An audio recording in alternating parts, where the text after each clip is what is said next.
pledge allegiance to the flag of the United States of America and to the republic for which it stands, one nation under God, indivisible, with liberty and justice for all. We have gentlemen here from Providence Baptist Church to lead us in prayer and help us devout. My name is Lee Johnston. I'm assistant pastor at Providence Baptist. We're right over beside the middle school. Pastor David Price is our pastor. He's been there in this area 25 years. We just celebrated our 25th anniversary this past August, first Sunday in August. And I want to invite you out, of course. We'd love to have you come visit us. We're building right now I don't know if you call it a gazebo, but it's like maybe about the same size as this room, just for outside things, outside activities. People like to do stuff outside. And hopefully, it'll attract some families, kid-oriented, family-oriented kind of church. And so just want to invite you out. But I did want to start us off in prayer. If you will pray with me, I'd appreciate that. Let's pray. Father, we do. I thank you, Lord, for this night you've given us. And thank you for this meeting. Lord, I thank you for the citizens of Troop Town that have come. I thank you for this board. I thank you for Troop Town sending their officer here to be with us tonight. Pray, Father, you just give us wisdom, Lord, in all of these matters that will be discussed, Lord.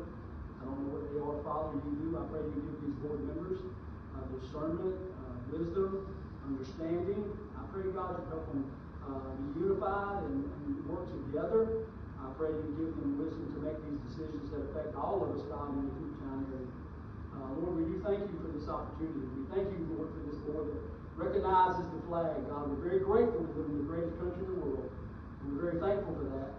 I pray, God, you help us remember that. And we thank you and praise you for what you're going to do here tonight. And we ask all of these things in Christ's name I pray. Amen. Amen. Thank you. Alderman Mason. Here. Alderman Mason. Here. Alderman Rundle. Here. Vice Mayor Anderson. Here. Mayor Smith. Here. Okay, item number 4 is the approval of the meeting minutes from the September 23rd regular meeting.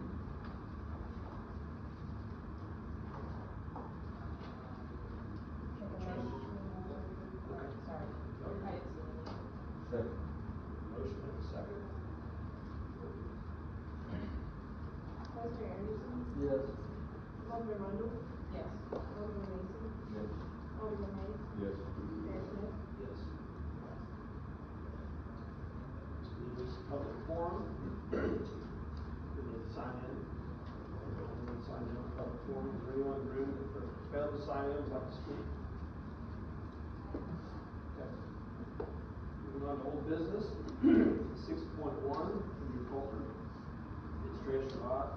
This is the second reading of the rezone of 4.84 acres on the Highway 49.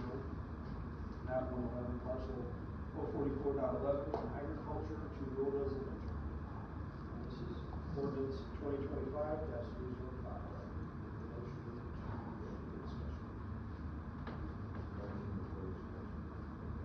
Motion.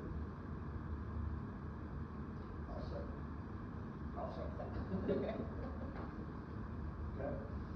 This is what came before us last month. With no changes or anything. Motion to approve. Motion to approve. Second. Second. Alderman Mason. Yes. Vice Mayor Anderson. Yes. Alderman Hayes. No. Alderman Rundle. No. Mayor Smith. Yes. 6.2, Janice Stagner Morgan. This is the second reading of ordinance 2025-014. It's a request to rezone 2.61 acres into 23.4 acre parcel off of Bush Farm Road and 4482 Washington. 6.2.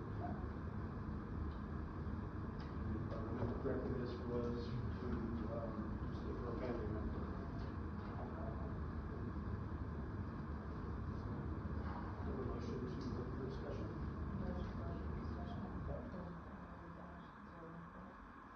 Second.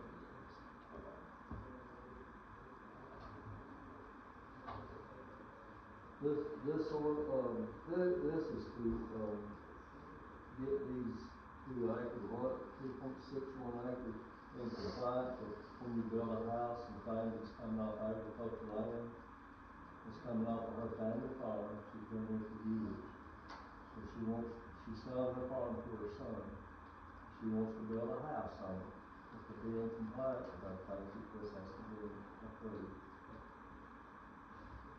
Anybody here representative would like to say anything? I'm Janice. Okay. This is my builder.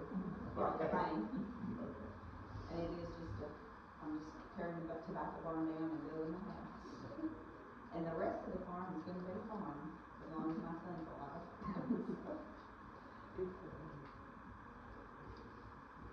All right. Make a motion, accept. Motion, second. I'll second. Second. Roll. Vice Mayor Anderson, Yes. Alderman Mason, Yes. Alderman Mills, Yes. Alderman Arundel. Yes. Mayor Swift. Yes. 6.3 is the second reading of ordinance 2025-007. Michael Campbell's Crawley requesting to rezone 48.47 acres off of Highway 49, map 120, parcel 002.00 from ag to mixed use commercial. Any motion to open discussion?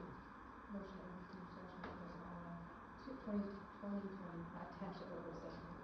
Council already noted it. No, no, we do. I'll second. All right, we have a motion, we have a second.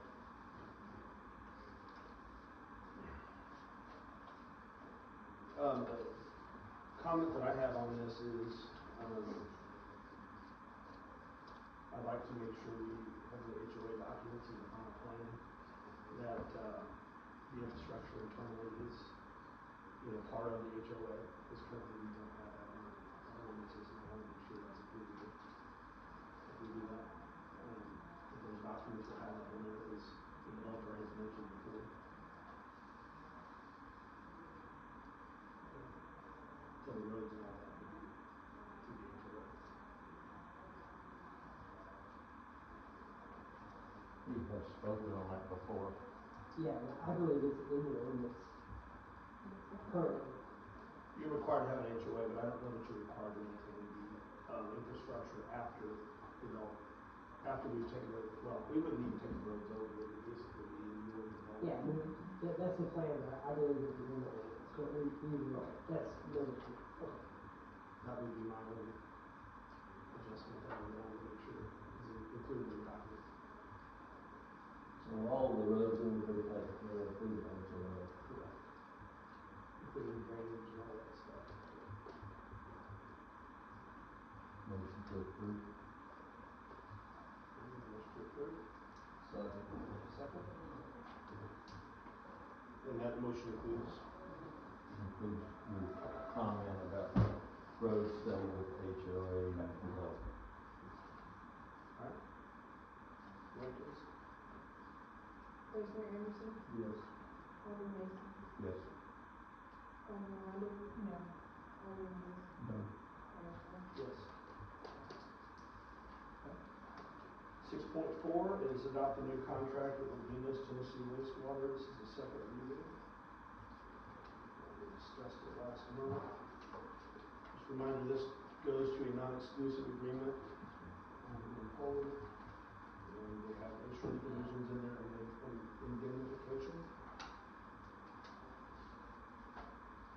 This expires next month, right? Yes. So we've got it. What's the lifetime of this one? It's 25 years. 25. But if there's a breach, you have, it's got to be cured within 30 days, then it triggers basically a default. The way this is now, they will not be exclusive unless someone else can come in if they can't stop. But for the 25 years, if somebody else comes in, can we switch? Or are we locked with these guys for 25 years? Now, do we have an escape clause? Exactly. So, well, if they own it already, this agreement is going to be their agreement. So they would have to be breach of contract for us to trigger a default in this agreement for what they already own. And then a new development can go to a different company. Yes. Okay. Yes. We're not A stuck. new development. We're not stuck with the Venus doing all of them for the next 25 years. I think that's where we're at. That is a good point. That is So they get to keep what they've got. Right. Because they Contracted They own that now. Somebody could combine if they chose to. Yep. But what they own is this contractor is that. It just would allow a competitor to come in if they chose to.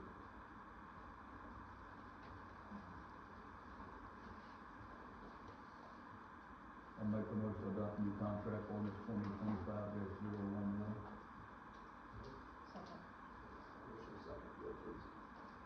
Alderman Rundle. Yes. Alderman Hayes. Yes. Vice Mayor Anderson. Yes. Alderman Mason. Yes. Mayor Smith. Yes. Passed. All right, new business, 7.1, leading and readings. This is the first reading of ordinance 2025-016 on 4228 Old Coopertown Road. It's request to rezone 5.02 acres from ag to rural residential. Motion to open for discussion. Motion for, discussion for 2025-016. Second. So my understanding, this is also for a family member, 5 acres. Is there anyone here representing? Yes, sir. I'm William Reeves. Okay. I've got old and I was gonna sell hopefully my son buy the house in 2 acres and I was gonna build one level in the back. Right now, we got 16 steps to get in the house.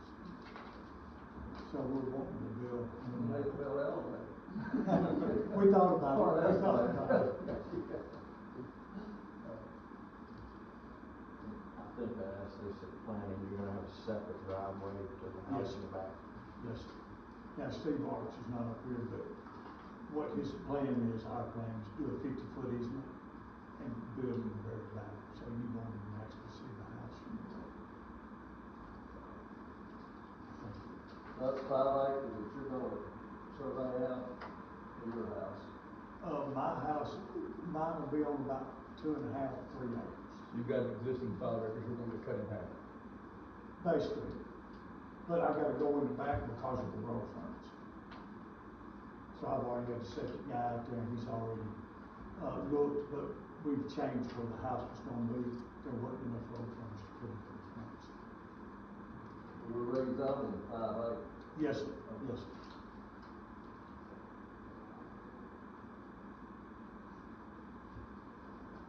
And what did you say, the two what acres for the house, I'm sorry? 2.6. Steve hadn't done the whole thing yet. We was trying to make sure it was gonna get approved before we completed it. And the remaining acreage will remain untouched? Yes, ma'am. They will stay in agriculture. The remaining acreage already has a house on it, correct? Now, the house there's a house there now on like 2.4 acres. The rest of it will be in the back. I may have misunderstood. Yeah, that 2.6 that you're gonna build on is behind the Yes, sir. existing house. Yes, sir. Yes, sir. Okay. Correct. I'm sorry. So we're rezoning 5 acres. Yeah, it's a total. Doesn't matter. You have to measure that lots, right? So that would be getting your son's house in compliance with residential. Yes, sir. Okay. Yes, sir.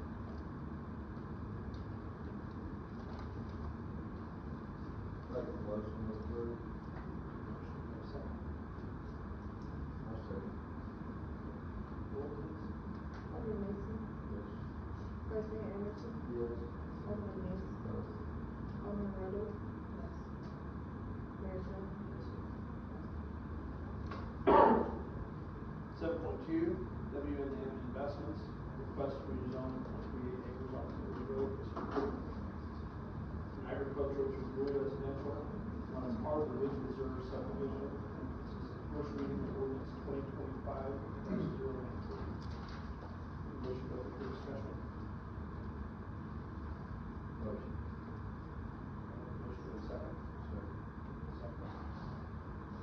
So, my understanding is this was a piece of, little bit of land that was approved before the road got started through.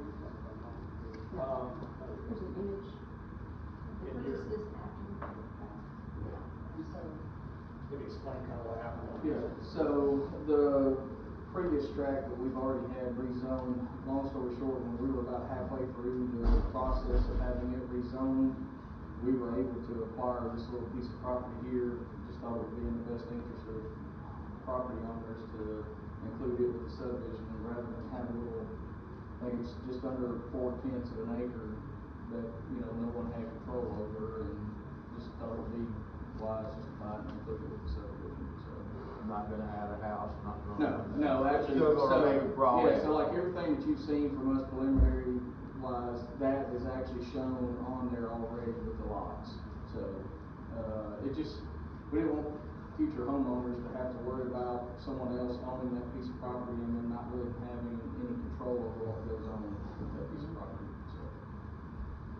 They couldn't build anything on the part of the house. They couldn't, but there was talks of, Put a barn on it. there was talks of Shed. putting a barn and storing equipment and stuff like that on it, and that's where, you know, we felt it was in our best interest and future property owner's best interest just to buy it and include it with the subdivision, so. But yeah, that changes nothing with what's already been done, it just adds to it. Will that go on one lot, or will it go on two different lots? I think it actually, I think that most of that is pretty well gonna be split between two lots. Let me look here. It's gonna be split between lots 2 and 3.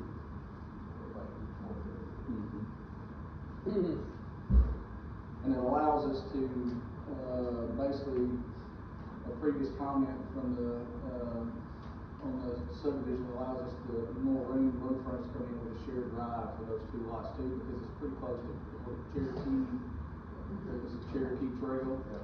So rather than having 2 driveways come out, we're basically looking at doing one shared driveway going in and branching off to each lot. So it's only one ingress and egress there at Cherokee.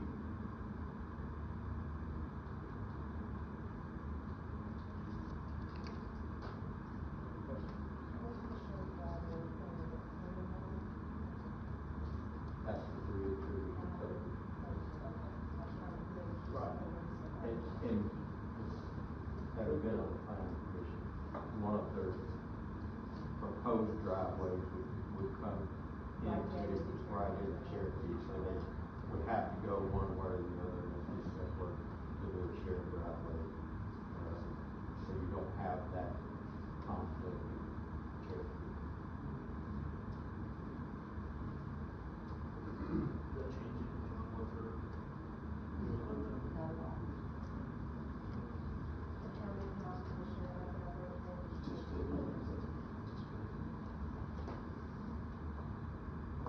Motion to approve. Motion approved. Second. Vice Mayor Anderson, Yes. Alderman Mason, Yes. Alderman Rundle. Yes. Alderman Hayes. Yes. Mayor Smith. Okay, 7.3 is first reading of ordinance 2025-215. It's adopting the 2021 International Building Code which replaces ordinance 2021-01. Motion to open for discussion. Motion to open. Second. Yeah, okay. So this is, obviously the fire department did a great job here.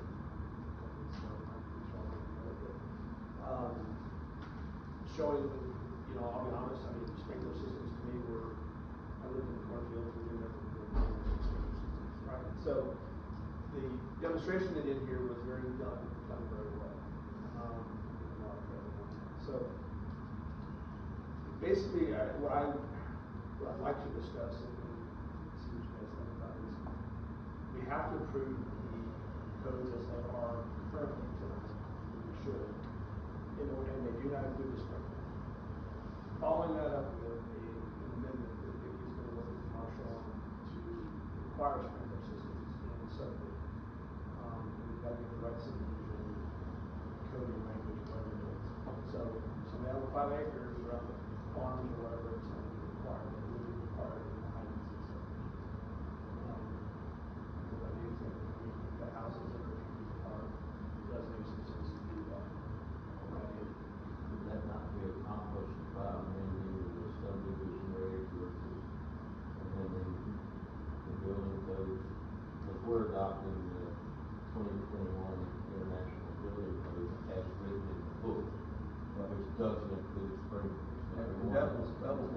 I wanted to know, PJ, they talked about, when you take the sprinkler code out, there's 64, I'm a contractor, I'm a licensed contractor as well. When you take the sprinkler codes out, there's 64 other things that you don't have to do, that you would have to do if there are no sprinklers. I've asked what that list is, I've not got anything from those guys.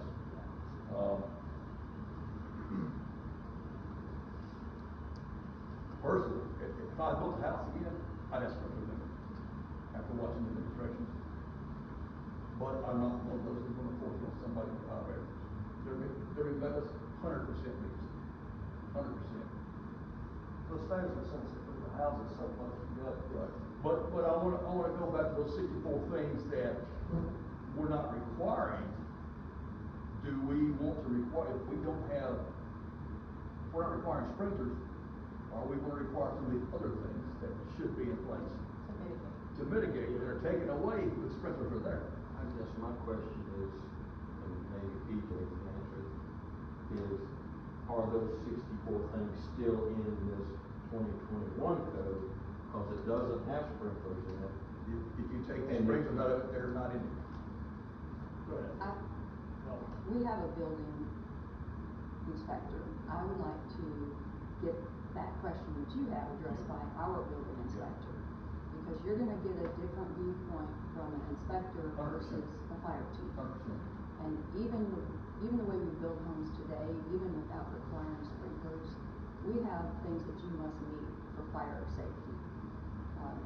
Just the common smoke alarms, wireless smoke alarms, and the firewalls that are 2-hour firewalls. So there are codes that require, if you build a house today with no sprinklers, there's fire code that you have to build. So we already have a build around in there. Correct. Okay. And that's why the state came back and said, all right, here's, municipalities have the choice to either opt in or opt out. Counties had the same option. We have a model ordinance that came from the state of Tennessee, State Fire Marshal's office, that allowed us to make that choice. We had feedback from builders, we had feedback from the fire department. In the end, the board voted, we don't want to make people install sprinklers. Can you get a? But we can definitely ask Rob. Rob Jones is our inspector. What I would like, I would like to listen, what are the mitigation that we're putting in place? Right, without to the alleviate sprinklers. yes. And we can absolutely do that. And he's in agreement with some place like Derby Meadows, where you have houses on top of each other, that even though they have those mitigations built into the house, they don't have the sprinklers, and you know how quickly a house can go up in flames, and you saw the presentation. So he's all in favor of it as well. So I think just by, like what the mayor said, just look at the zoning ordinances, and where you have that dense building going on, then you could require that. But it's going to require me following up with the state fire marshal, because we have a model ordinance that we adopted that they created for us. So they will have to then give us a new model ordinance that says, okay, we're going to change it so that certain people will have to put in sprinklers.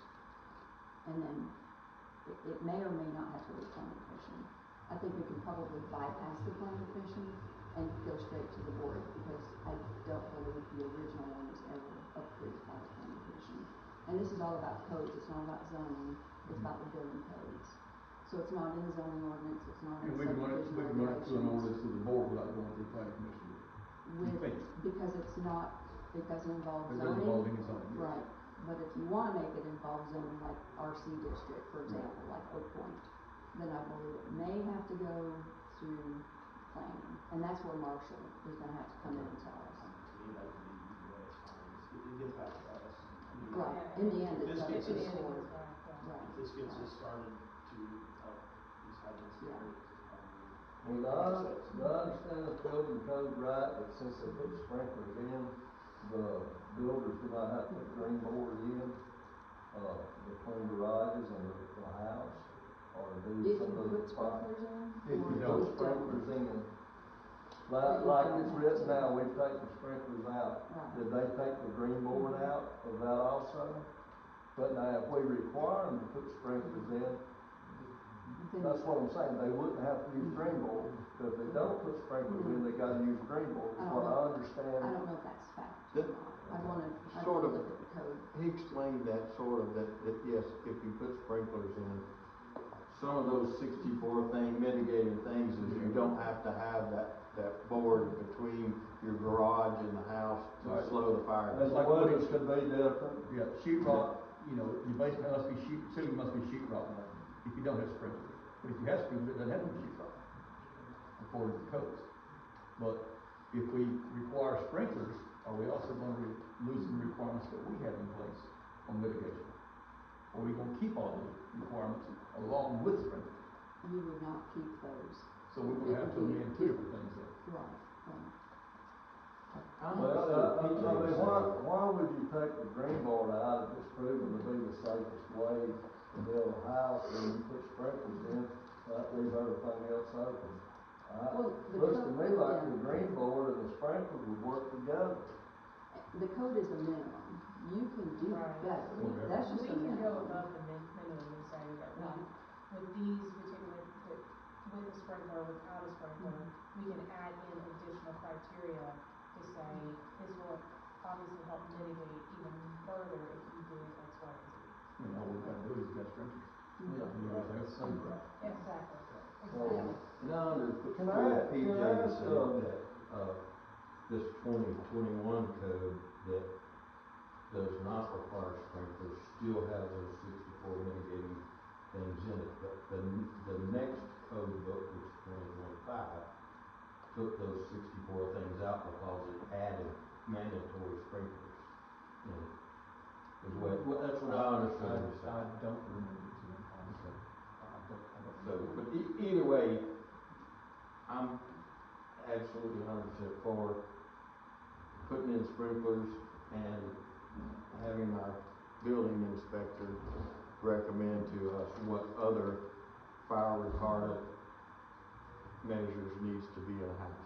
Or don't need to be. Or don't. Well, I just like to know for my own personal benefit, nothing else. I mean, if nothing's gonna change as far as taking things out if we sprinkle, I just like to know what those requirements are and are. If they install sprinklers, then what? Well, then, if we don't install sprinklers, what have we put in place now as a town to mitigate fire Okay, currently? I'd like to know what those steps are. all right, I will ask Ron. David, could you tell us what the price difference is in green board and regular sheet rock?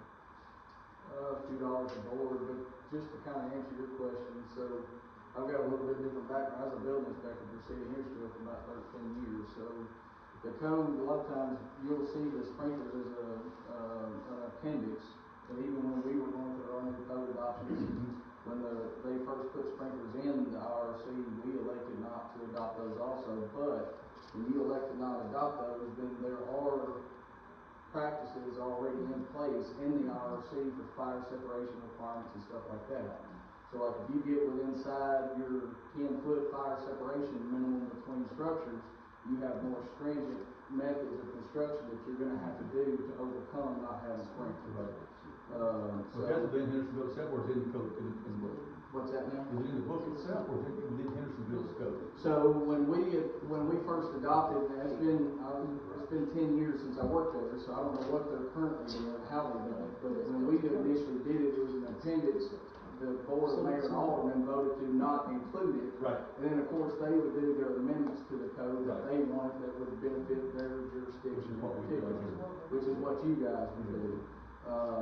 But when it came to the actual including the sprinklers, even now, I mean, like, I've got a project going up there now, I've got 13 single-family houses and a small commercial building, and none of that is sprinkled. So, and there's 10 feet between the houses. Now, if I get inside that 10 feet, that changes the requirements and I have to do other things. But currently the way it is, as long as I'm 10 feet or more between the houses, I'm not having to put the sprinklers or any kind of special fire separation.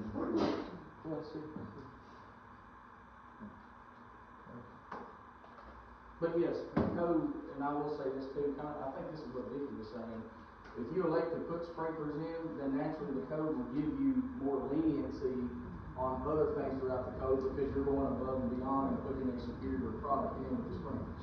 That's why you're not required to put drywall in garages and stuff like that, because you already have a fire suppression sprinkler system in there. And their display was very impressive. Do the people that have sprinklers, do they just run straight off the city water coming in, or do they have to have? So the ones we put in, it's actually a separate tab. It's a separate tab with backflow preventers on it too. It's just like doing an irrigation system. Okay. So the water supply will be there. That's right. Yeah. As long as the supply is there from the utility district. So then the homeowner would have to pay for 2 taps. Well, and again, you have to think about it this way too, whoever's providing the water, you have to make sure they have the water supply for that system where you're gonna ask for those to be too. So like if you're gonna require it in more rural areas, you may not have a water supply there for that as well.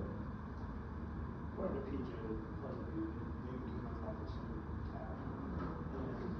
And that changes Yeah. from jurisdiction to jurisdiction. Yeah, so it would be, you would have to put the extra expense at the same time. You might have to upgrade your line though, if you don't have the line that it takes, the pressure. And That's talking From about. the meter into the house. Which you would run into if you're doing a subdivision anyhow, fire hydrants or whatever. So it just adds something else that you would have to accommodate, account for. I don't think it's a bad idea for the subdivision, we just gotta final that out, so.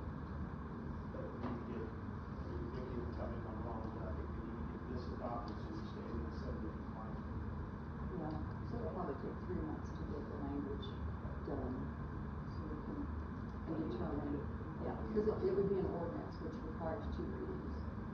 Okay, if that happens, then is it the planning commission's job to go and tell Brian, home builder, you gotta start sprinkling these new homes that you build?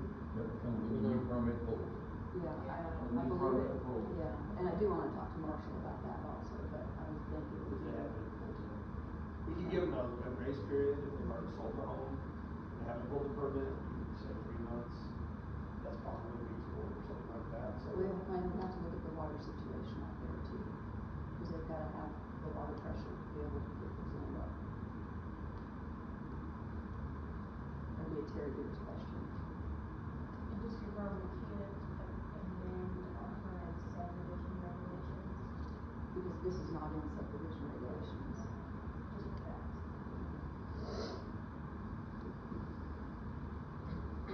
So, make a motion that we amend 2025-015 as written, with the understanding that we'll come up later with some amendments after Marshall reviews it and get the wording proper. As this is without sprinkler. Those without, That's so. Which means, with the amendment coming.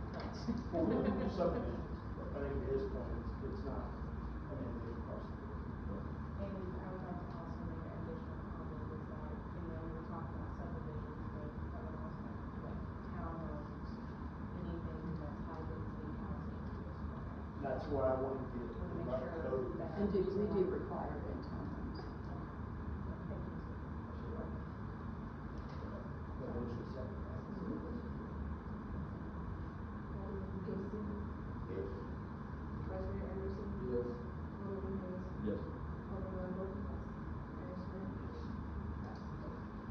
7.4 is amending zoning ordinance section 8508 to read 21 days public notice as required per the TCA 13-7-303. This is the first reading of ordinance 2025-018. This is a housekeeping item for the state to put 21 public day notice. What, 14 now? Is it 14, Vicky? I think it's 15. Yeah, 14 days, so they're adding a week. And this is simply a housekeeping measure to be in compliance with state law. Make a motion to approve. Motion for a second. Second. Roll please. Alderman Rundle, Yes. Alderman Mason, Yes.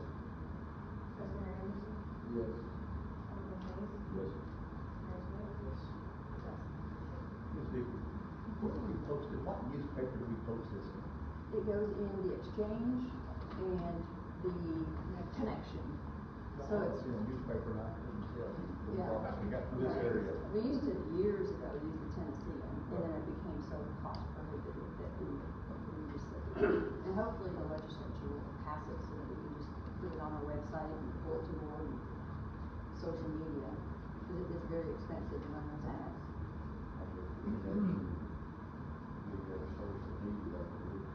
Email. You can limit comments. Okay, 7.5 is to amend zoning ordinance section 3.03E to create a farmhouse cluster zone. This is first reading of ordinance 2025-017.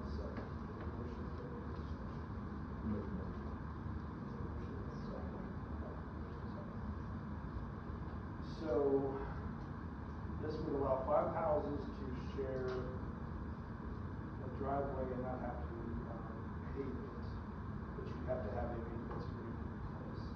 Did you get that part? With a minimum of 25 acres, each house has to sit on 5 acres. So you're preserving 25 acres, basically a green space for a house on 5 acres. What makes this different, so good? It's on the farm. So we already have this. This is just, this already, I don't think anybody would do it. It was already in there, because this kind of is similar to the county.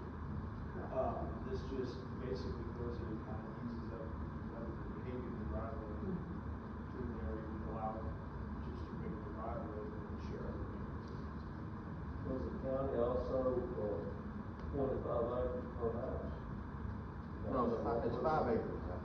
But it has to be set on 25 acres, is that what you're saying, or the whole thing is gonna be 25 acres? So if you own 200 acres and you got 4 kids and you wanna carve out 5 acres per kid plus your house, your existing house that you already live in, that 25 acres becomes part of this farmhouse cluster. They can use the same driveway without triggering. Trying to save the farm families is what we're trying to do, allow them to build homes for the children. On their existing farms. And a farm, if I read it right, a farm could be defined as, in this instance, as little as 25 acres. So this is an existing, what's changing? Going from the entire driveway having to be paved to Gravel or asphalt. yeah, but Other than the apron coming in, it has to be so many feet to get the rock off. and it's got to, you gotta be able to get emergency vehicles up there, there's got to be a turnaround every so many hundreds of feet. And this becomes a private road. Yes. Or private. It becomes a private Sorry, driveway, and they private. have to have a maintenance agreement, even though they're all family members, have to have a maintenance agreement that's filed with the plat, so that if one of them decides to sell, it goes with the maintenance agreement goes with that property. Well, it could start out as family on there and then end up no family. Well, it could, we can't control that. And that's why you want the maintenance agreement. So that way, it's already in place. Some agreement that says we're all gonna share this together rather than drive, family members anymore. It could be anybody. I know you find this hard to believe, but I got a brother that talked to me, so, he might have been that one that sold. I guess my confusion is just because it's 5 acres versus 1 acre.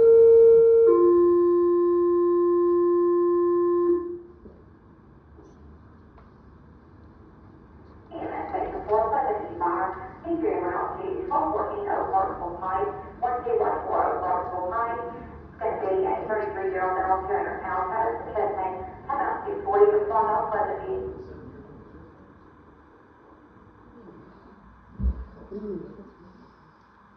it goes it's 5 acres versus 1 acre, and we're using one common driveway.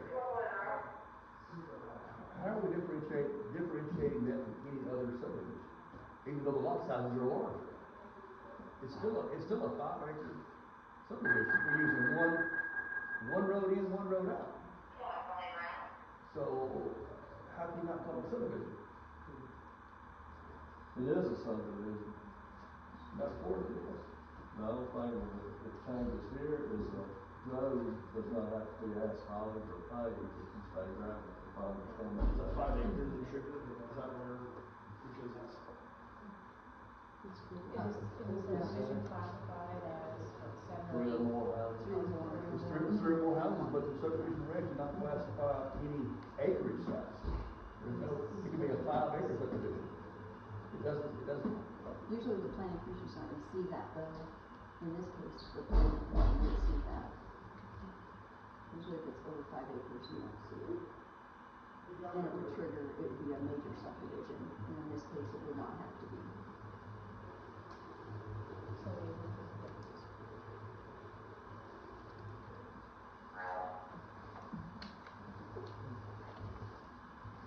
So we would smaller subdivision, you'd have to have asphalt and everything. If it was less than, It could be 3 acre lots, and we have to have. Anything under 5 acres, it's gotta be, can't be ag, so you can have 4 acre lots, 5 homes, 1 drive on a 4 acre lot, and you decide a subdivision. 4 acres is still ag. Still ag? 4 acres. What's the minimum for ag, 3? Minimum for ag is 4 acres. 3.5 acre lots. But these are 1 acres, they're 3.5 acre lots, that's a subdivision. Right. You're right. It's just a subdivision. And then they would have to pay it, and then the town would take that over. Unless the subdivision took care of it themselves. Was that And as far as their HOA. I think we already discussed that's it not before, easy. well, we're just gonna use me for an example. Yeah. I don't want the city to take over my driveway. I agree. I don't wanna have to pave it if I don't wanna pave it. And I think this is why. This is the farm created bill. this, right? And using you as an example, if you want to build another house for Reese, Yeah.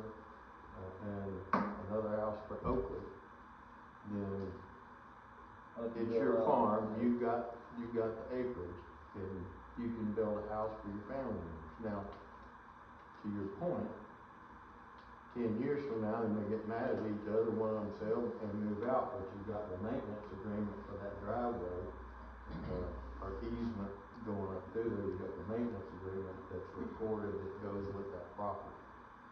So it still protects the city from having to take that road again, because they've got to maintain the drive, I call it a road, it's a driveway. But in that case, Robert Dale's gotta give each one of the kids a minimum 5 acres. That's right. On a minimum. Right. Oh. Like you said, well, go away. What about 1 acre. 1 acre won't We'll work. have a house on 1 acre. 5 acres will have a maintenance. Well, if you go 5 acres, you don't have to come down here to the city and through all the red tape you gotta go through with it. That's what I'm saying. Yeah. If you're requiring 5 acres, you can't, so 4 of those 5 acres, only one of them wants 1 acre, I don't want all this upkeep, then what do? You can't. Then it doesn't fall under this agreement. Just, Maybe the acres need to be changed. You can't go any smaller, then you fall under subdivision regs. It goes to 3.5, because then it's gotta be rezoned from that. Then it definitely falls under subdivision regs. So you have to go to what, 4? Keep it at 4. And zone ag. Anything less than 4, then you're gonna have to change your zoning to RA. No, I think that was part of it too, that you didn't have to change your zoning to remain agriculture, you just did. A farmer can build a house for his kids, that was the whole point of. And I'm 100% behind it. I agree with it 100%. However, Well, this need to go back to planning? If you decide to change it, you'll have to send it back, so they can amend it or change it however you want. I'm just playing devil's advocate, guys. No, you bring up a good point. I'm still in the process of trying to figure out. I think the county is where we got the 5 acres, is the way it was written in. Yeah, this is from the county, from what I Well, understand. yeah, but we had it in our stuff already. Nobody just really ever. Where did this come, where did the original The shaded, garbage is came from? your copy shaded? Yes. The shaded is what was added to the existing language. Our own. Our own language. Well, let me ask you this question then. On my farm, I gave my daughter 5 acres, but I was still told that I was gonna have to pave that road and let the city have the road. Even though I gave her 5 acres, so if this is all this is this, and why was I told that I have to do that? Minimum 5 houses. No, you don't know. That's what it says. No more than 5. No more than More than 5 five. houses. Yeah, no more than 5 houses. So it's not a minimum 5 houses, it's no more than 5 More than houses. Yeah. I think the intent of this was to try to, not keep adding roads for the city to have to maintain, obviously. I was gonna say, where did this originally come from? Where did these subsections come out of? Zoning ordinance. And the planning commission adjusted it to the shaded language. A farmhouse cluster requires an approved subdivision plat according to the requirements of the subdivision regulations of Cooper County. So it's a subdivision except for the road. In all intents and purposes.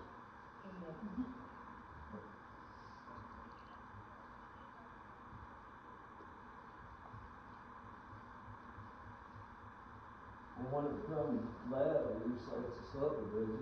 That's line item number 9 right Do there. they have to go by, the subdivision regulations? That's my to do question. anything? That's my That's what it question. says. That's line item number 9 right here. Yep. According to the requirements of the subdivision regulations of Cooper County. So is it a subdivision or is it not a subdivision?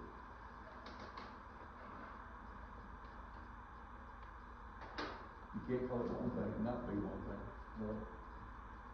Like I said, mine, I ended up doing 5 acre tract, but I still had to go in and give a right of way, which will never be used. I had to give more land for a road, which will never be used to keep from paving the driveway and give it to the city. This corrects that. This verbiage corrects. Well, the maintenance agreement kind of corrected some of that right? And that's corrected like Yeah, Robert Clint Nelson. Dale's situation was because he was adding a 3rd house, it then becomes a subdivision according to the zoning ordinance. And so that required, then you have to bring that road up to code to Right, city so- standards. The shared driveway fixed that with a maintenance agreement up to another house. Right, Right? right. Okay. A subdivision is a subdivision. You can't treat one guy different, you treat another guy, you call it a subdivision. You cannot do that. If we're gonna hold this guy, we're gonna hold WM to subdivision regs, or Michael back there to sub regs, we've gotta hold whoever we build if they call it a subdivision. It's gotta be some the subdivision regs. I'm sorry. This is a gray area, it should be black and white. I agree with you 100%. That being said, I'll make the motion and send this back to the planning commission. Have that reworded to where it's worded properly. Yeah. Plus any other comments that you guys are bringing up? I mean, yes,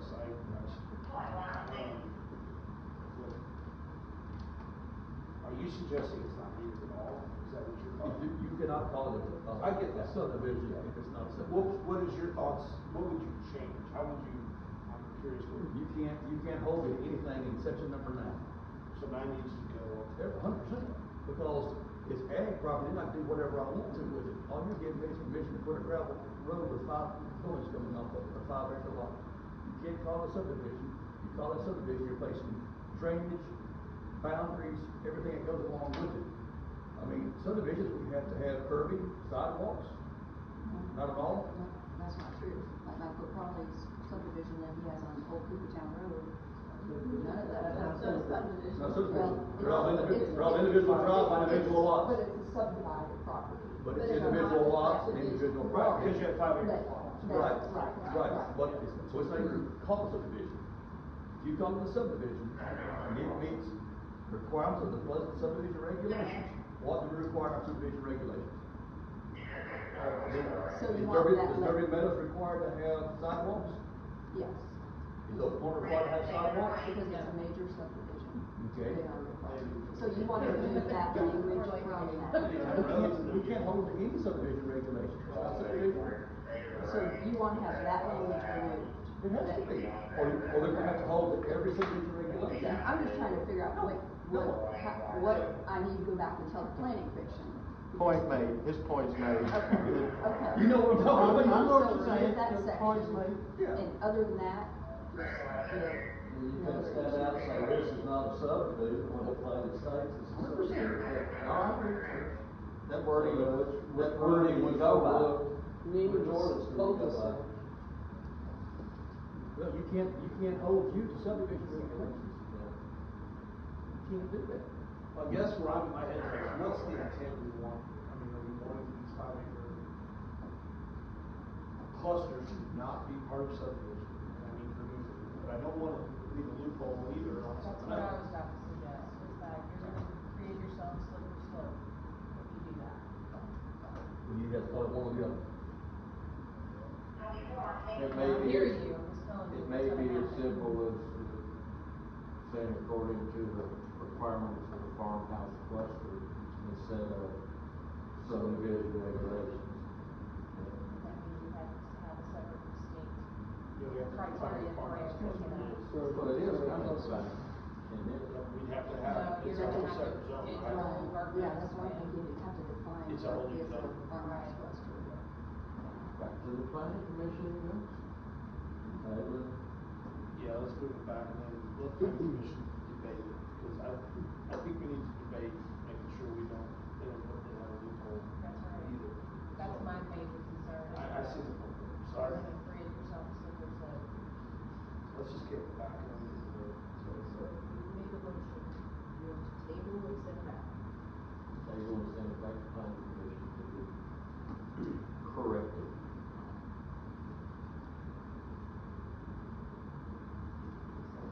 I'll second. So when you vote yes or no, if you vote yes, you're voting to table it, send it back to DC. If you vote no, obviously, no. Okay. So yes, we'll send it back.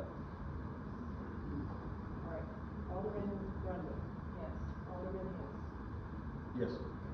Vice Mayor Anderson, Yes. Alderman Mason, Here. Mayor.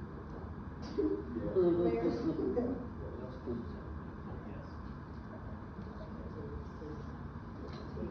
Table, all right. 8.1.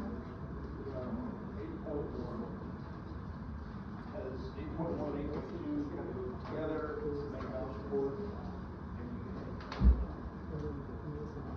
Summary financial, there are some postings, this is as of today, correct? So there's some revenue that's not reflected in this report. So, the general fund has some expenses are there, revenue's not all posted, as well as the fire fund, which you guys probably have, that's all. And it's not gonna be shown in there until after February. Okay. So you won't see any revenue in there. So your general fund is understated.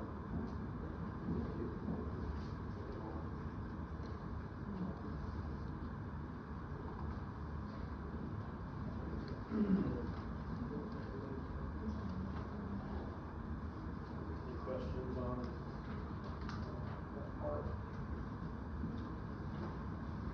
Now we'll move on to the CRS summary. Total summary about the same as it has for some time, just sort of reflecting the old stuff, still going through.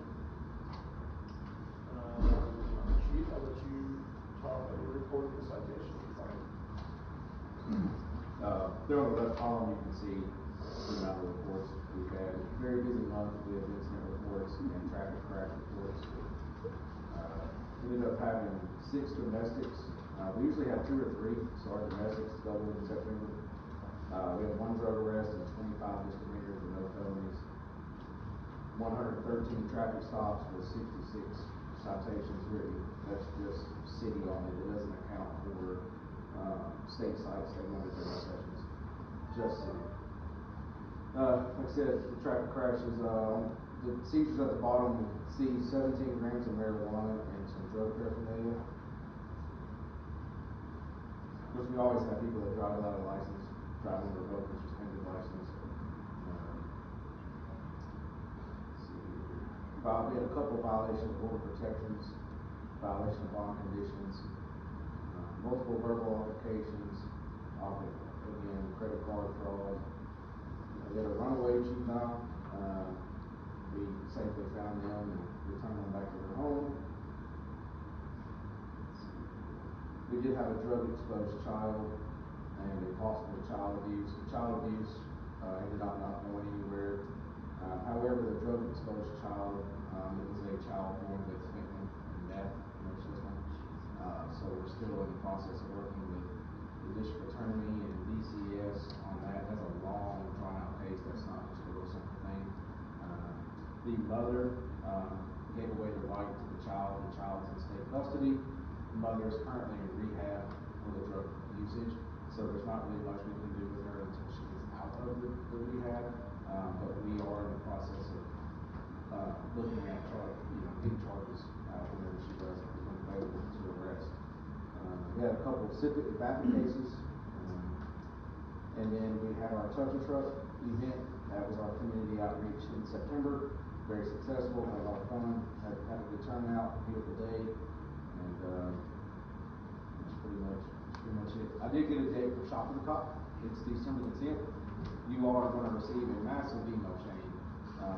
So feel free to write it down, but you will get an email sometime before Friday, December the 10th at City Hall. Roll call will be at 7:30 in the morning. We have to be at Walmart by 8:30 to 8:45. The kids will show up around 9. December 10th, 7:30 at City Hall is our roll call for anyone that wants to be a part of that and help out. If all of you can be there, we'd love to have all of you to come help support that, and we could always use a few more volunteers. If you would like to donate, you can see myself or Emily with those donations. So, and thank you for your support, your continued support, and all that you've done to help with this. It is our favorite event that we host, and it gets bigger and bigger every year. So looking forward to it. If you haven't seen our videos that we post on Facebook and YouTube, every year we post a Shop with a Cop video or community outreach videos. Feel free to go on YouTube or Facebook and look at those. That way you can actually see kind of what we're doing with the kids and where your money's coming. Other than that, that's pretty much all I have. I do. In the 35-mile zone, coming towards Cooperstown on the right, what is the solar panel on that pole with the red flashing light? That is our flock safety. That's our LPR readers. That license plate readers. How many did we put those in? That one. They started 2 weeks ago? Yeah, 2 weeks ago or so. Okay. I wasn't aware we were putting them in. No one was covered. I know there was a discussion about having one at the school. No red lights. At the school. Yeah, that's still in process. I mean, it takes a while to get those. It takes forever. And we are still. But you've got the LPR up there. I thought the LPR was going at Cooperstown. That was the only one I knew we were putting in. So there's already one there from the sheriff's office. And we can all share cameras. So there wasn't really a reason to, we ordered 4 cameras with 1 live. Who was worried? It was in the budget. So Cooperstown ordered and we didn't know? No, it was in the budget, so that was passed. I was around with this time about putting them on the red light at Cooperstown intersection. How many do we have? 4. I'm not against it. Sure. They're a useful tool. I just wish we knew about it, and I wish our citizens know that we do have LPRs up there. I don't want to be accused of hiding things from the citizens. We've heard it too often, so.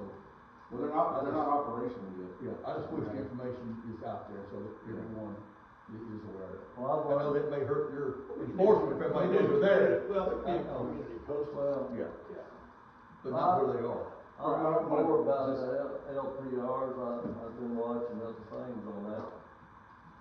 And as long as we don't use them to go after a speeder or something, I'm all for it. No, I'm not for that. We discussed that before. Trying to catch criminals, hey, if there's something that happens, when they come 100% through for it. here, The LPR cameras don't even show speed tickets. That's, It I agree reads a 100% with license you on that, and that's all they are. They're not for speed. They're a license If plate. they're put in the school zone, those would be only for that area. These are not used for speed. And I'm 100% for it, It's not I a just think red we need to light know more camera about it. or anything like that. Well, Do you have we can LPRs probably on your, answer all of your, equipped on all of your squad cars? I mean, I will run on that part, we should have been done. It was in- You did bring it up to, put them at the school, if we get the red light here. You was needing us to tell you whether we agree with putting them up. You did ask us that. We did talk about it. We did talk In the about it. budget, we talked about some of this other stuff as well. But we didn't know that they had That been they had purchased. put up. Well, right. Well, but it's not fully operational yet. We're still waiting on 2 cameras. There's still one that's been under site survey. There's 2 one in planning, one in site survey. And of course, when they're up and running, Well, there's no intent to hide it. No, it's just, it's not operational yet. Didn't you And the say it county hadn't been doesn't, up for they like do 2 theirs on weeks? their own. It's not even up 2 weeks, sir. It's been up like 6 2 or days. 7 days. Yeah, I just noticed it this week, yeah. Monday. Like I'd rather much come to you guys and say, hey, we're fully operational. This is what we got. Give you a full, rather than saying, okay, we have one planted here, we have one planted here. I wish we'd have had them when we had the break-in at the hotel on Anderson. I don't care to even know where they are. I don't think that's something we should just pass out, okay, here they are, you can avoid. Right. I think we've got them in our city.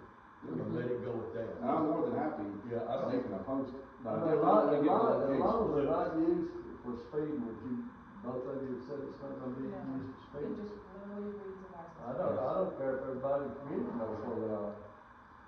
We don't want the criminals to know. I don't know. You'll see, It obviously, runs at 2829 like for Lawrence and. How are they gonna come through here and you not know that they're in and come through here? Criminals are not the smartest people, sir.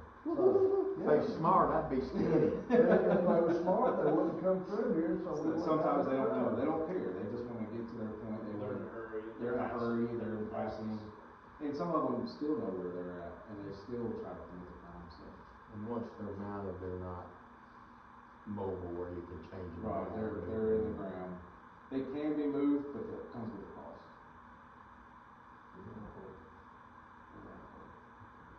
We do have, I will say, we have the 4 cameras. We also have a live camera. The one at 49 Market that's up right now is a LPR along with a 24/7 365 live. So I can see that intersection 24/7 and all of Highway 49. Make a note of that one. Yeah, maybe you can stay involved to get that intersection fixed. I'm not, hear me clearly, I'm not gonna watch it to put people run red lights, okay? That is not the intent. We have a lot of serious crashes there. We have a lot that goes on. 49 likes to get robbed and mugged. So there's a lot of things that go on in that intersection and that property. So if anything goes on, the moment we hear about it, we can log in and see exactly what we got. Well, you send a barbecue and shoot with ball traps, so that glare don't get up. Yeah. We are not in the business of writing red light tickets and never will be as long as I'm chief. Thank you, Chief. I thought he said the speed limit, I thought he was gonna say, let's put it back to 50 because there hadn't been any crashes up there since the red light got fixed. We've Yeah, there was one there. Just what?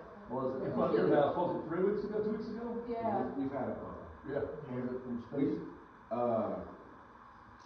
I'm probably more distracted driving. I'll tell you, when I come back from HG Hills, they'll run all over if you do 35 miles. That's right, they will. I understand that. Try to turn it into your driveway. It is a bottom hill up there. Or pull it out, either one. I get it all the time. Alright, That's all I got. Thanks. alright, street department.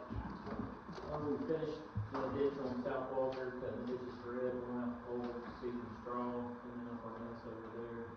Other sign replacements for theft, illegal dumping on McNamee Highway again. Potholes, doing most of the limited side areas. Replacing parts on the brush cutter with the tractor. And welding up the D-rings in the bed of the F-350 and that vinyl line separation for a salt spreader for it. So the salt spreader's up and running now? We have one, we're looking at getting a second as a spare. But we're out of line on that truck, so it doesn't bust out as good a bed. When we order salt? Salt's on order, call, have a number for it, and confirmation number to get it. As of right now, they're not running any deliveries, so whenever I guess it gets closer to. As long as our price don't go up in town. No, it's a guaranteed contract price, it's not gonna go up until the next contract with the state goes. Are the trail that you assign is your responsibility? I've actually got some, I was in process of ordering it, but our federal government decided to shut down, so National Park Service employees are not working, so they cannot deliver signs. So, I mean, this way on Oak Creek County, We'll get somebody some girl. decided they wanted to be part of it. I was gonna get replacements for those, and let one down, and around the Burgess County.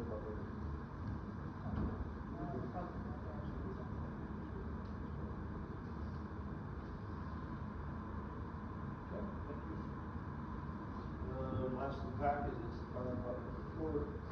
Sitting there, we talked earlier about the sprinkler thing that they did the other day, which was done very well. I was not in town for the open house and fundraiser. I came back tomorrow. And 40 responses.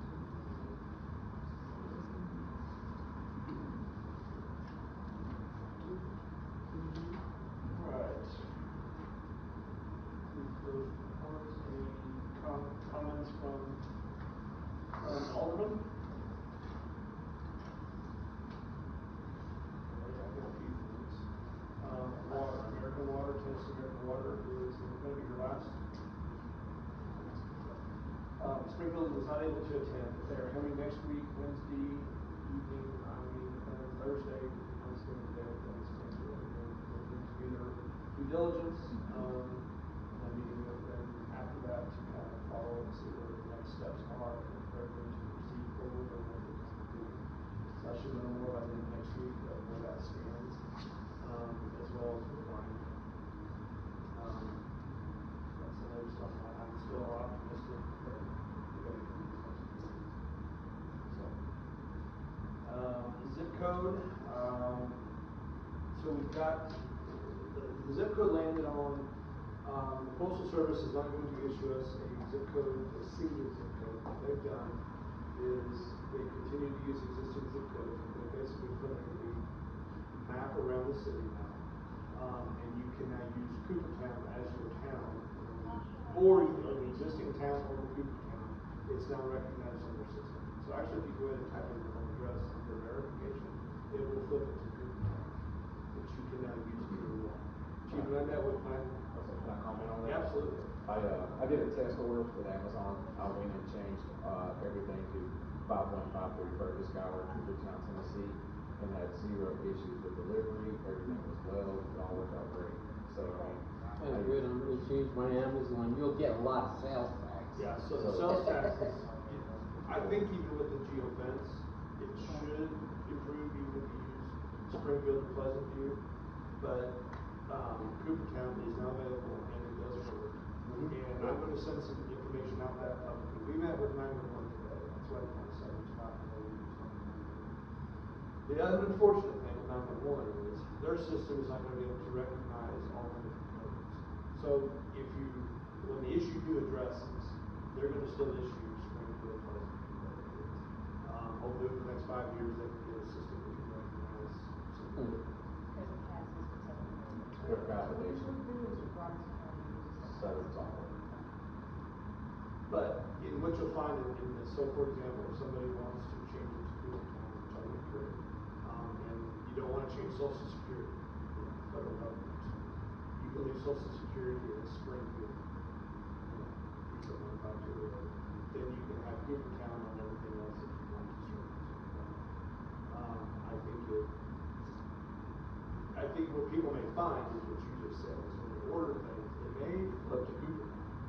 Depending on the software that they use, because it's verified against the Postal Service. But you wanted to do that. I do want to do that. That's why you get the tax money. Absolutely. So, Out of the postal code, we don't do this, so.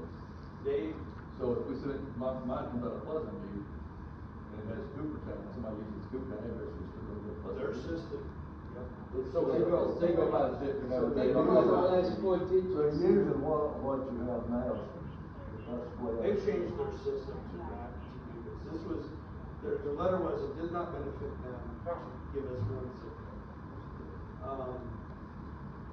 And that is, I call it a half a win because you can at least use our town now. And can get some tax dollars. Get some tax dollars and things like that because of this fencing that they did.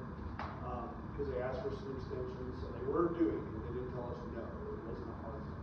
So I am pleased with what we got out of it. Unfortunately, we didn't get everything we thought we had. And the 911 is an issue. There'll be no change time. So you can still call and say, I live in Cooper County. But until they can start issuing new addresses in a future new system, they're still issuing them under the current way. The citizens can pick and choose what they want to do. So it does alleviate the issue of, hey, we got a new zip code, we got to change it. You can do it at your own pace or not do it at all. That's what you want to do. So I would encourage new businesses as they come in, permits and stuff, that we encourage them to use Cooper Town as well. So that's where that's at. When you mentioned 911, you said that it's gonna take them 5 years to come out here and change our addresses? No, that's, they go to a new software that could manage that kind of system. So is everyone's address gonna be changed out here? No, sir, not unless you change it. You can change it. Oh, they're not gonna change our addresses? No, not for this particular scenario. No, I'm not talking about this particular scenario.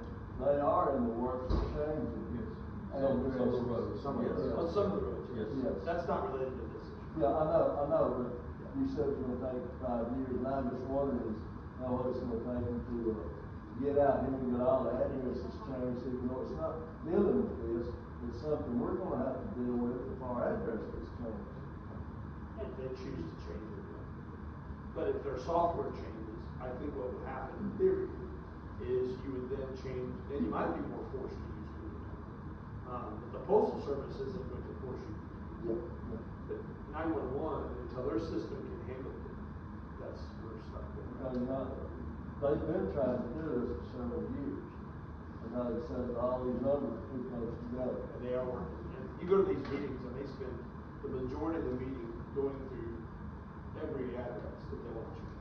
I was shocked at how much that takes. Because to me it's an administrative thing. You should be able to just change it. You know, it's a board, it's an act of the board to change an address house to house.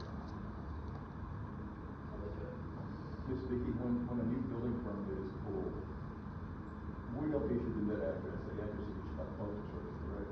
It's issued by E911. E911. So is E911 going to issue Cooper Town, Tennessee, or is it going to be Pleasant View, It'll be- Tennessee? it'll be the way it is. Because of their software. Because of software, their back-end table, so. So how can we push new construction to use Cooper Town? Is there anything that we can do on our We side? can't right now. We would have to encourage people, once they get their address, that they start using the Postal Service address. Because I can't force them. I was hoping 911, we said, hey, we can do what you're asking, but they can't. Not with the current system. The 5 years is, they are looking at moving into a new system that can accommodate that. But it's gonna be probably closer to the 5-year mark before they get to that point. The Postal Service would issue a one, when you cut it all together, we would enforce 911 and have to change all the data. But I can't force the Postal Service to do that. Just a comment, wait a minute, comment about the last 4 digits. Was there any way that that location code just give us the last 4 digits instead of our first number? No, that actually came up, and that was a hard no because of the validation. Got it, okay. Because they have to send all their addresses to the state. So So they put us in different code, and it's not the actual code that would mess up with the state. I have a question about the tax notices that we received for Cooper County, sure, I got duplicates. Is that normal? We need money. I tell you, you're not gonna get it. Come on, Bert. I don't know anybody, I don't know what, maybe. The state does though, so I would guess that it was just maybe their machine jammed and they had to restart it. So you haven't been told by anybody else? No, it happens every year. Yeah. Oh, okay. As long as the receipt number is the same, then throw one of them away. Okay. Okay. Okay. So we will. She won't let me do that either, I've already, yes, ma'am. I have a suggestion. Whoever the alderman are for Derby Meadows, is that you and me? I suggest you walk around Derby Meadows and let people know they can use Coopertown as their address because they don't know they're in Coopertown, A, and they order a lot of stuff. I see Amazon all over the place, and Kroger delivery, they're getting food deliveries, they're getting Domino's. I tell you You what. folks are losing out on sales tax. Give me a flyer and I'll go around. That's where I was going, Ray. You could be a I good knew neighbor. that's where you were You going, gotta meet all Randall. your neighbors that And way. I will be happy to do that. Give me a flyer. Not yet, not yet. I'll even print it out. I'm not running for anything. Okay. Even like she's saying that, get them to change when they order from Cooktown. When they order. Even if they leave it Springfield, Pleasantview, Greenbrier, Cedar Hill, it still encompasses the Their Cooktown area. geofence should now capture more of that. And we should capture Right. a lot of the taxes. Yes. Because they have outlined, Before It's Coopertown. before it was not outlined. that's right. Except for So- those individual corporations, though, we have no idea what they are I'm not, doing. you're gonna lose some still. Yeah, there's gonna be leakage there. Yeah, but Like Kroger, hopefully we Walmart, notice they'll still do it. the revenue trickle up as this continues to go. But yeah, you're gonna lose some, I think, still, but you're gonna do better than you did. And there's, unfortunately, not much I can do now. Hold on. No. So, okay, budget and infrastructure. So I've been working through some of that. I did my video last month or whatever. I am putting together a presentation that I'm going to do virtually to start with and talk about the cost of infrastructure, the potential change of tax rates, the commercial development, and things like that that we need to fund this, as well as fund our existing general fund operations because we are slowly declining. So hopefully things that we're doing will improve that, but that's a long-term thing. To that point, I'm going to talk about a potential development in our state. Racetrack Travel Center has submitted, well, the Thorns was going to go there. They have submitted their preliminary documents in for review. I met with Economic Development Board today. They're going to realign Joe Road as part of the proposal. They have asked for some tax incentives, which we have no ultimate to give. So I went to the county and talked to them about it. It was a great meeting, although that was also pretty much a hard one as well. But it was a good meeting because we talked a lot about tax incentives, about TIF and things like that. We're not in a position to offer TIF on racetrack. So all that being said, that is up there. Going to start working through county committee and commission and all of that stuff. Is that going in where the other stores we're talking about going in at?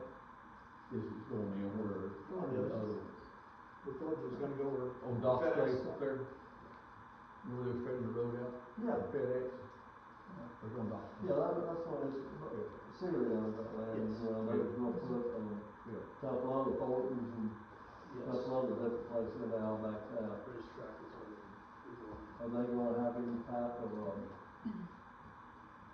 Some of they got McDonald's. restaurant or something that they're gonna put in with it? They have their own food, chicken and sandwiches and things like that. I don't think there's a single racetrack with a food Yeah, that they I have can their own see. food they do, so, With milk.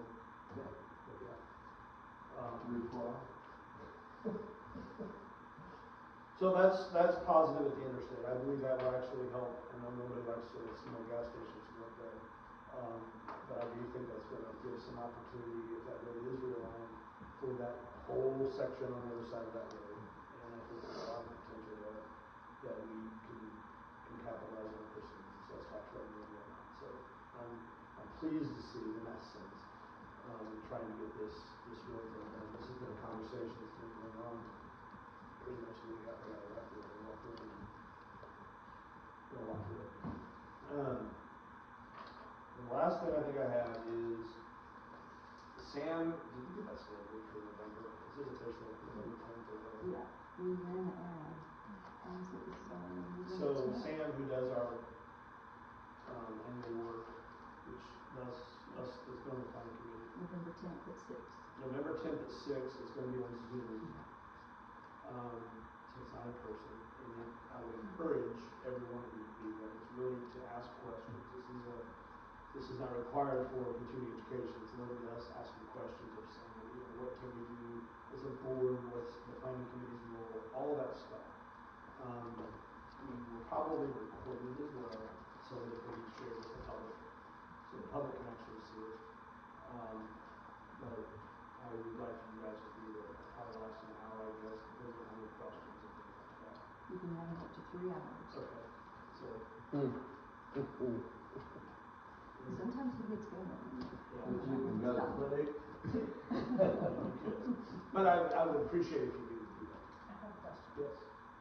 Where is that item that I asked about amending the ordinances so certain things are changing? So I want you on that call. Is that the November 10th? That's after that? I want Sam to Got it. discuss that with us. Got it, okay. Absolutely. Thank you. Yes. So any questions like that, that's what Thank you. okay. You Now you can make your Now motion. you can, now No, you no, can no, go one there. more. Tell all of us about what you found out on the permits not being paid for out here. Yes, thank you. So that last week I got an email from TDEC, and of course at first I about fell out of my chair because I thought the dump was coming in. And what it is, it's an administrative issue. So the permit holder, the landowner, did not pay the bill. There was an inspection done at the beginning of October. So there's been 4 inspections done since I've been elected. So. You said the property owner didn't pay the bill? Correct. So the property owner's been paying for this permit as well? Somebody's been paying something. So everybody that's been telling me that this is not an issue is anyway. So TDEC has said, so I of course called TDEC because you guys saw the notice. I posted it. John Edwards posted it first.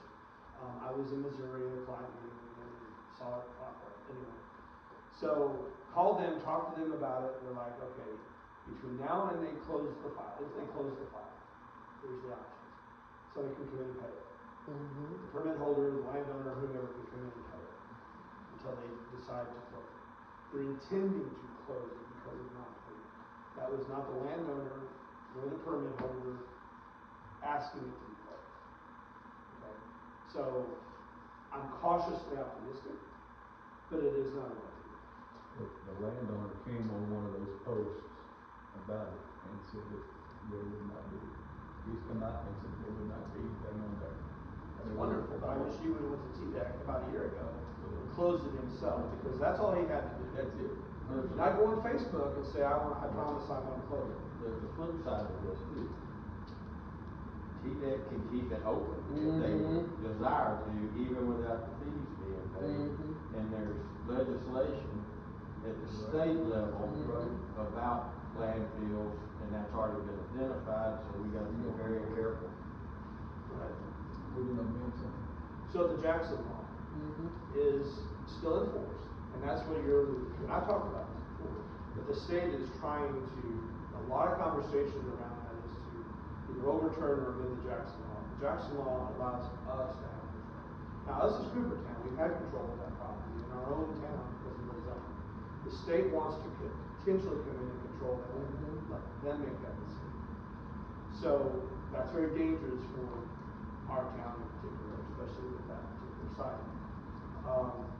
But I do want us to, because we're working on getting that ready for next month to do a first reading. Because I do want to protect the town. As long as it's enforced, I want to get it on our list. The county has not adopted it. I don't know if they will or not, and that's okay if they don't. And that's just another blanket of. But it protects the other properties, because, you know, if this site does get terminated, that doesn't mean they won't go out here in the country out here somewhere and look for more properties. And I think it's wise that we protect all of our properties in this state. John Edwards and I have had a conversation about this, and he said the first thing he's gonna do if he's elected mayor of Robertson County is pass the Jackson law. And I would suggest that you make a post that people in Coopertown write to their senators and assemblymen to not overturn the Jackson law. Yeah, no, I agree with that, because I think that's gonna be the next. Because emails are gonna be the biggest thing. Yeah, I think that I would encourage everybody to do that. Separately though, as a town, I'd like us to adopt it. This permit is, until it's put to bed, it's still open. Isn't that where he's building the one house? Isn't that where the one house is being built? On the land with that? To date, there's been no request for a permit. There's no permit. So, I'm optimistic and hopeful that this thing gets put to bed. But as far as I'm concerned, at the moment, it is still active, and I have not changed my position. I do want to move the Jackson Law. Thank you for. You should get it. Either with or without that on the books, but the state decides that they can come in and do it, they're gonna do it. Absolutely. Because our little law won't make nothing for them, because the state trumps us. So the risk we have in this town, there's a few areas, in my opinion, where you run the risk of a tunnel. It's anywhere there's a good state highway. Okay? You have the interstate up there, so the industrial area up there potentially could be a site of it. You have 49, which is the current issue right now, where the good site is. 431, I don't know, I'm not as cautious, I'm not overly concerned over there. But those would be the two arteries where I can see, and obviously there's already a permit, open permit file on this. Because it's trucks have to be able to get out, and they have to have good road, right? And you have to have acreage. So, to your point, yes. And my 2 cents on that is, I'm not encouraging or saying we need to develop all this town or anything like that. But I do think there are some strategic places you need to consider if that is going to be an issue, because it's a hot topic. Vicki went to a thing here last week, and they're talking about dumps. They're talking about overturning the jump. We're talking about dumps today on Murfreesboro. And it's a mess, and it's full, and they need land. And this man is one of Davis County, that was all they do. And they're also stating more and more that every county is responsible for their own trash. Every county. So they're gonna start pushing more and more of that onto the county itself. So if we have, and if you listen to Billy Vogel on his show that he does once a month or whatever, he talks about landfill. Not saying he wants to put one in your backyard, but he's like, right now, it's free to us. Okay, we might pay quality disposal to actually pick up the trash. And they have to pay whatever to them because they're commercial, but the trash itself is being transported to the okay? If that gets cost, people don't want to raise their property tax. So what's the county going to eventually have to look to do? They're going to need to look for a spot here in our county to start disposing of to save money. I don't want to be good. But we do have the largest footprint, so we need to be very aware. But there's a lot of space out there, so I'm not. I just don't want us to dig our head in the sand and just pretend like it's never going to happen, because I don't think that's the case at all. I think Cook County would already be here, because they quit fighting. That's why Cook County had to pick it up. Because they saw how many millions of dollars was going to be coming to the county. Oh, absolutely. I mean, there's money in trash. It's millions of dollars. There's a lot of money in trash. And they had once talked about bringing the hospitals, what's that called? Medical waste. And they talked about that too. Well, they're bringing the sludge up that road. Yeah, so I mean, because you have good road coverage, and that's the danger in our areas. We have good road coverage. So And if they change the law, unfortunately, I can't promise it'll ever happen. But, any other questions or comments? Motion to adjourn. So,